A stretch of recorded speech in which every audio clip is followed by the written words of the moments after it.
Now that we have gone over what each type of connection is, I'm going to model for you how to make connections. I'm going to use an example from American-born Chinese.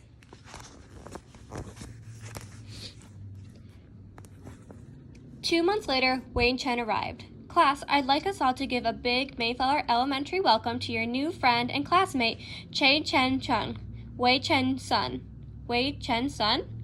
He and his family recently moved to our neighborhood all the way from China. Taiwan.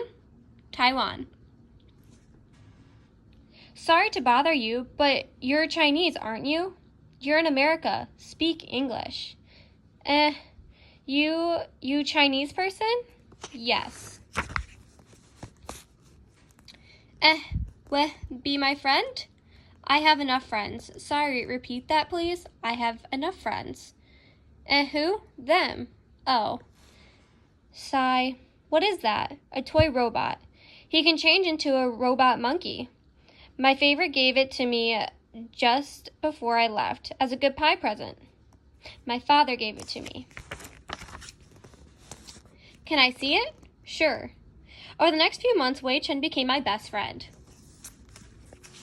So when we go back to thinking about making connections, we first want to think about text-to-self connections.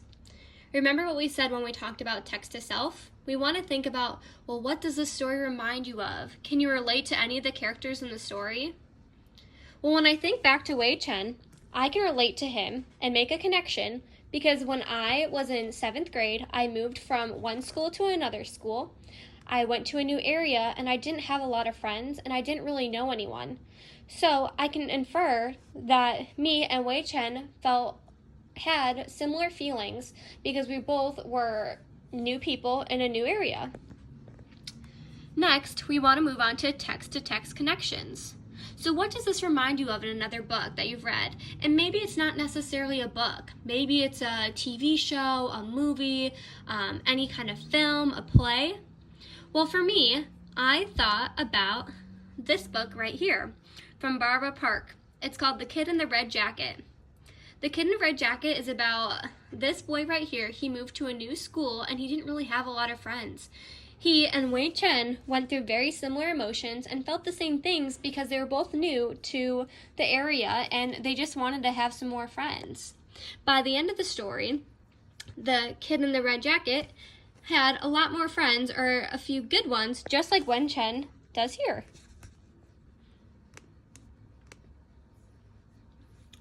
Finally, text-to-world connections.